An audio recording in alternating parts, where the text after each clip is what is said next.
All right, good evening. Welcome to your video for Friday, October 25th for A Day, and B Day, you get this on Monday, October 28th. Note to self, actually note to you guys, test is on Thursday, October 31st for A Day, and Friday, November 1st for B Day. Tonight, we're going to review complex numbers, finding roots with polynomials of degree higher than 2, find the multiplicity of roots, and then write a polynomial given roots. I would pay attention to all of the examples. However, I would definitely make sure we're really paying attention to these examples. As you A Day, Tuesday on A Day, you guys are going to actually start your note sheet. I've built 2 Delta Math assignments. They are both set to go live during your classes. Don't forget, you can earn credit, daily quiz points by taking care and doing those Delta Math assignments. So, on that note, let's knock it out because it says I only have 40 minutes and I would love to be done in 20 to 30 minutes. So, if we remember multiplying, I just wanted to review this with you guys, making sure that we remember to distribute. And then when we multiply, remember that 3 times 3 is not 6, but 9. Okay. And then 3 times 2i is not 2. It's 6i. Inside is going to be minus 6i. And the last piece is going to be plus 4i squared. So again, like we've done, the 6i and the negative 6i do cancel. We're left with 9 plus 4 times I squared, but we know that I squared can be replaced with -1. Absolutely. So then what we end up with is 9 minus 4 or +5. One thing to make note of, one of the things that you might want to do while you're watching this is actually look at the example, press pause, try it, and then watch the video as you follow along with what I do. It's not like in class where I'm going to stop and wait and ask you guys to do things and then answer questions and so on. So that might be something that you would want to actually do while you guys are working on these. Awesome. This next one should not be negative here. It's just going to be a positive number. So we're going to ignore the negative. It was never there. All right, so I'm going to subtract 169 from both sides. And I see that 169 and I see the 4 and I like those numbers because they're perfect. You didn't know there were perfect numbers, but you do actually know that there are perfect numbers. We're going to go ahead and divide by 4. We end up with x squared equals -169 over 4. From there, I'm actually not going to divide it. I am going to go ahead and take the square root of both sides. In the past, we would get that square root of the -169 over 4, and we would say there are no real solutions, but because we know about imaginary numbers, we will say that this is plus or minus, because that's what happens when we take the square root. And we could actually change that into 169 over 4 times -1, which will give me plus or minus. The square root of 169 is 13. The square root of 4 is 2. And then we'd have that square root of -1, which we can write as plus or minus 13 over 2. Nailed it, times I. So again, I can be actually part of our response and our answer here. So questions on that? All right, finding the roots. Anytime we find the roots, anytime we work with a polynomial, the very first thing we should actually ask ourselves is there a GCF? If there is a GCF, we should take the GCF away, and then that's going to make the rest of what's left over a little bit easier to deal with. So in this case, I am going to factor out that x. That leaves me x cubed, 6x squared, 9x minus 50. Now, the cool thing is I can actually just take this portion of it and do all of the things. So we're going to find the possible rational roots. So the constant is 50. The leading coefficient is 1, which makes it nice. So we got 1, 2, 5, 10, 25, and 50. And we can see that the possible rational roots are just going to be over this plus or minus 1. So it's actually really nice. We don't have to worry about it. Anytime we have that leading coefficient of 1, it makes things a little bit easier. We don't actually have to worry about that. So the possible rational roots are plus or minus 1, plus or minus 2, plus or minus 5, plus or minus 10, plus or minus 25, and plus or minus 50. I'm going to go ahead and, like we did in number, says in number 2, I'm going to use tech. So I'm going to graph x cubed, 6x, 9x, and negative 50. I don't know why this Desmos app doesn't like to open. I don't know, something's up with it. Let's try that again. So pulling up the Desmos app, we had x raised to the third, and we have to go back. 6x squared, 9x minus 50, plus 6x squared minus 9x plus 50. I think that's right.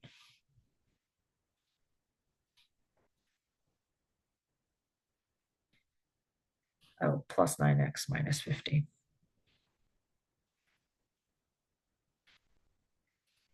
Plus 9x minus 50. So we can already see one of the real roots, and we're going to zoom out. Let's zoom this way too. See what happens. Okay, so it does that wiggle down below, but it actually just crosses at 2. So 2 is going to be the root that we're actually going to use because it's the only one we can see. So I'm going to just treat this piece. I'm actually going to ignore that x until we get to the very end. So I'm going to go ahead and use the root of 2, 1, 6, 9, negative 50. At this point in time, I hope we can do synthetic division. So bring down the 1. 1 times 2 is 2. We're adding. We're never subtracting unless there's positives and negative numbers. 1 times 2 times 8 is 16, 25, 50, 0. That final number should be 0 because it is a root, which means it passes the rational root test, which means it passes the remainder theorem. Therefore, x equals 2 has to be a root. All right, finishing.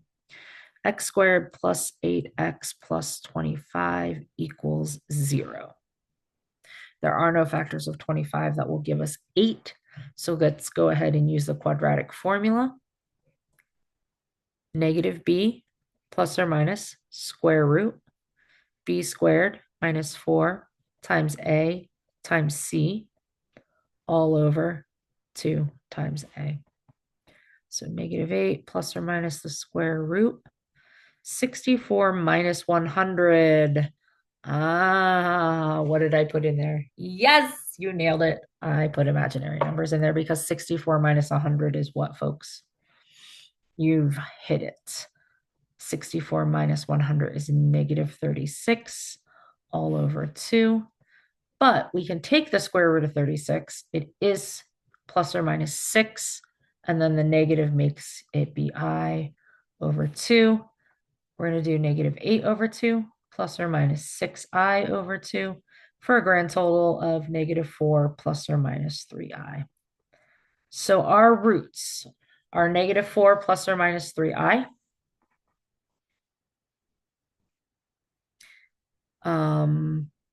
negative 4 plus or minus 3i, positive 2. There's actually a fourth one because remember it's a fourth degree polynomial, so there have to be 4 roots.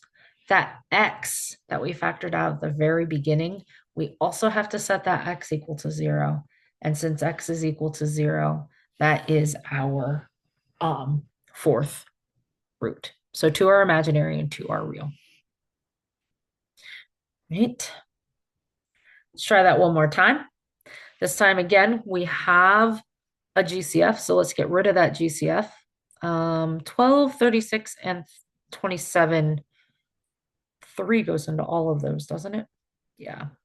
So 3x squared leaves me 4x squared plus 12x plus 3 goes into 27, 9 times. 9. Yeah. All right. So that first root happens when 3x squared 3x squared is equal to 0, which means x is equal to 0. So that's our first root. Okay. Let's go ahead and see if we can factor this. 4 times 9 is 36. We want to add up to 12 factors of 36. 1 and 12, 2 and 18, 4 and 9. 5 doesn't work. 6 works. 6 and, 6 and 6. Huh. Plus 6 plus 6. Keep our 3x squared. I'm going to leave it in here this time. It doesn't have to because we could just continue it. But I'm going to leave it for now. So 4x squared plus 6x plus 6x plus 9. It's GCF. That's going to be 2x, leaves me 2x plus 3. 6 and 9, factor out the 3, that leaves me 2x plus 3. So my factors are 3x squared, 2x plus 3, 2x plus 3, which means we can write those 2x plus 3's, there are 2 of them, as 2x plus 3 to the power of 2. So now let's go ahead and find the rest of our zeros or our roots. We already got this root up here. So now let's do the other one. 2x plus 3 equals 0. Every time we have one like that, 3 ends up getting subtracted. 2x equals -3, divide by 2. X is equal to -3 halves. So our roots are x equals -3 halves and 0. This time I asked you, what is the multiplicity of those? So when we go back to that original equation, what's the multiplicity for that 0? Yep, multiplicity 2. For the -3 halves, it also has a multiplicity of 2. And again, since the degree of the polynomial is degree 4, it makes sense that the 2 multiplicities add up to 4. All right, number 4 is done. We're on to number 5. This one does not have, I'm going to go over this one. This one does not have any roots given to me. It has possible rational roots. My constant is 36. My leading coefficient is 1. That's nice because I don't have to worry about denominator. But there are quite a few for 36. 1, 2, 3, 4, 6, 9, 12, 18, and 36. This is really honestly going to be an exercise in write out the possible rational roots, and the possible rational roots are the same as the constant in this one. But we're going to go ahead and put this into our graphing calculator. Yeah, I just took a picture of my screen so that way I didn't need to go back once I open Desmos. My brain is fogged. I'm recording this at like 8:45, and you all know that I'm old and I go to bed early. So x to the 4th minus 7 x to the 3rd plus 9x squared plus 21x minus 36. Now remember, you guys are probably going to use that PolySmell app, or you actually use your graphing calculator. You can very clearly start to see where those zeros are. That is not a real rational one. That's not a rational one. That 3 is rational and that 4 is rational. So we have two rational roots right away that we can use. We can use the roots x equals 3 and x is equal to 4. Now, where some of us were struggling on this on that last test is that we, in a quartic, we need to take that quartic and we need to do synthetic division to make it a cubic, but then we need to do synthetic division one more time in order to make it a quadratic, because once it's a quadratic, we should be able to find the last two roots. So I'm going to use the 3 first. Could you have used the 4 first? Yes, but I just go from left to right. So we're going to use that 3 on 1, -7, 9, 21, and -36. Go ahead and do your synthetic division. 1, drop it down. 1 times 3 is 3. -4 plus, -7 plus 3 is -4. 3 times -4 is -12. 9 minus 12 is -3. Keep multiplying, -9. That gives me +12. 12 times 3 is 36, which is 0. Now I'm going to do synthetic division using the 4 on the 1, -4, -3, and 12, because that's a cubic, and I'm going to break it down into a quadratic.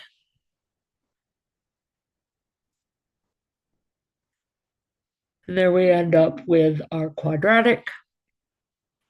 Our quadratic is x squared minus 3 equals 0. We're going to add 3 to both sides. X squared is equal to 3. X squared equals 3. We undo squaring by taking the square root, and x's ends up being plus or minus the square root of 3. So we end up having 4 roots. Our 4 roots are x equals 3, 4, positive square root of 3, and negative square root of 3. If we actually checked on our calculator, we can find out what the square root of 3 is, but we can see that that -1.7, that one that I'm turning on and off, that is the same as the positive value. So we can see that there. Okay.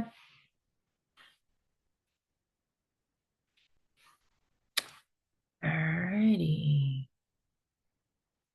Oh, I was nice on this one. What are the roots? Get the root from the first one. X is equal to 0. Let's watch this. Watch this.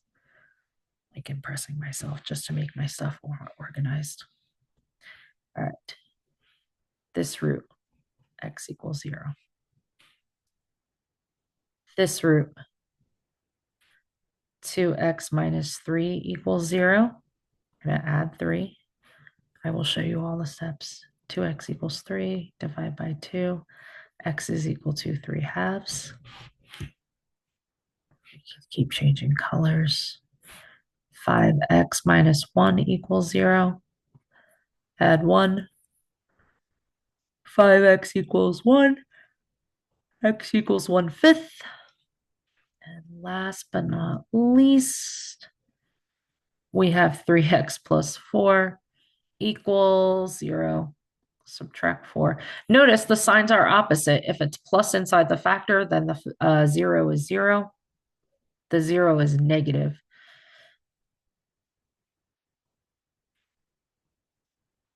So notice the constant is your numerator. What you're dividing by is your denominator. Signs are not the same. They are opposite. So there's our roots. What's the multiplicity? So what's the power of the x? Nailed it. It's 1. So it's a multiplicity of 1. What's the multiplicity of 2x minus 3? Again, it's 1. So it's a multiplicity of 1. The third one, 5x minus 1, also has a multiplicity of 1. But the last one has a multiplicity of 2 because it has a power of 2, hence the multiplicity of 2. Questions? All right. Right, use the roots to write the function. We're going to write the smallest function possible. So from this root, if I have x equals 4, if we want to make it a factor, basically we need to subtract 4 from both sides, and we end up with x minus 4 equals 0. So we're undoing that whole root thing by just subtracting 4 from both sides. Some of us can do that without an issue. Same deal here. We could take that x equals -1, add 1 to both sides, and x plus 1 equals 0. All right. Therefore, what are our factors? Factors are easy. F of x, x minus 4, x plus 1. But we need to take that multiplicity. The multiplicity of -1 has a multiplicity of 3, so that x plus 1 gets raised to the third power. Makes sense? Hopefully. We're on slide 7. We're getting there. All right. Oh, PK threw those fractions in. All right, let's do the fraction. Let's write it out. If I said x equals a -1/2, I could multiply both sides by 2, and then I get rid of the fraction. So then I have 2x equals -1. And if I'm solving for 0, I'm going to add that 1 to both sides. 2x plus 1 equals 0. So notice the 0 is negative. My factor is positive. My constant, or my numerator is my constant. My denominator is what I divided by. So without solving that, won't I have 4x plus 1 equals 0? Try it. Last one, x equals 5/2. It's going to be 2x minus 5 equals 0. So therefore, our function f of x is 2x plus 1, 4x plus 1, 2x minus 5. It has 3 roots, therefore it ends up being a cubic. Okay, kind of cool, huh? All right, I had to throw ones with roots with eyes. Now, eyes are special. Imaginary numbers, imaginary roots, I should say, or complex roots more so. Let's actually say this. Roots with imaginary numbers. Another way we could say that is they are complex roots. Complex roots come in conjugate pairs. We talked about conjugate 2 classes ago. So A plus BI, its conjugate is A minus BI. So notice the BI part comes both as a positive and as a negative. So that would be like 3 minus 2i. Its conjugate is 3 plus 2i because the 2i comes both as a positive and a negative. So taking a look at this, I've got one root, that's the 1. So right this second, f of x has an x minus 1. This root is -3i. But if I say that they have to come in conjugate pairs, that means there has to be a third root, and that third root has to be positive 3i. So I end up having an x plus 3i and an x minus 3i. Issue is, have we seen any functions with i's in them? No. So what we actually need to do with this is we need to multiply it out. So I'm going to show you area model just in case you wanted to use area model. You could just use distribution, but I'm trying to be equal opportunity shower of math. X times X is your X squared. X times negative 3i is a negative 3ix. X times positive 3i is 3ix. Negative 3 times positive 3 is negative 9i squared. So the first x minus 1 doesn't change. The blue I can rewrite as x squared. Our negative 3ix and positive 3ix cancel. And just so we know, negative 9i squared is negative 9 times negative 1 or positive 9. So it's going to be x squared plus 9.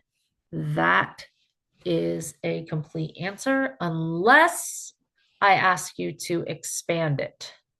If I ask you to expand it, I'm asking you to multiply.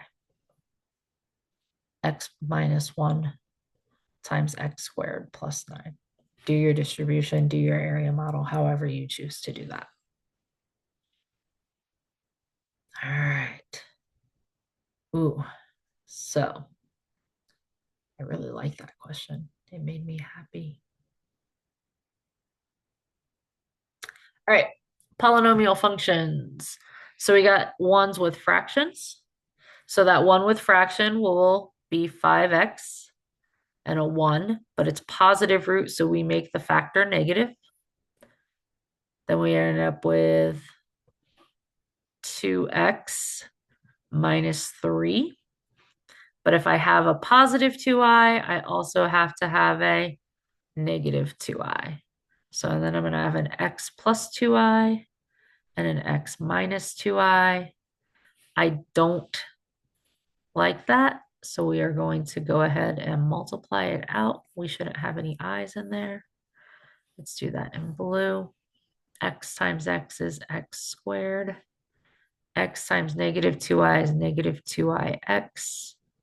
2i times x is positive 2ix. 2i times negative 2i is negative 4i squared. Again, 2x minus 3 doesn't go anywhere. 5x minus 1 doesn't go anywhere. Combine like terms. For this one, those cancel. Negative 4i squared becomes positive 4 because negative 4 times negative 1 is positive 4. So we end up with x squared plus 4. And then we still have our 2x minus 3.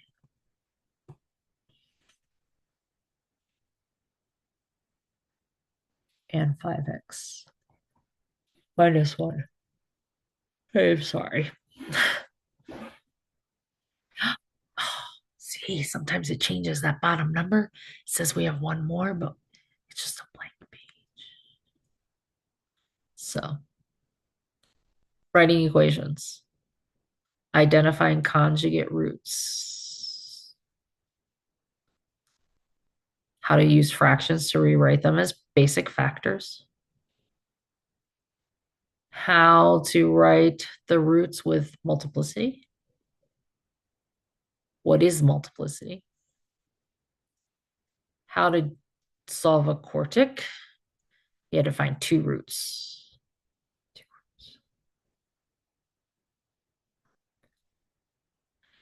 How to solve it when we only needed to find one root, but we had to remember to factor out your GCF. GCF, GCF, GCF, GCF, GCF. Anytime we have a polynomial, take care of the GCF.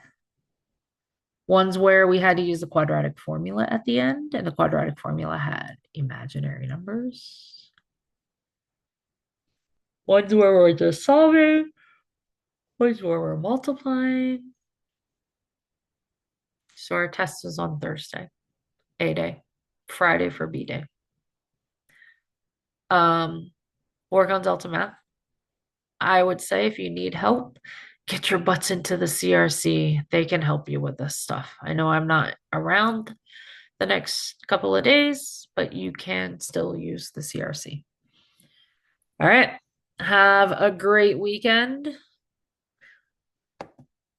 See you guys next week.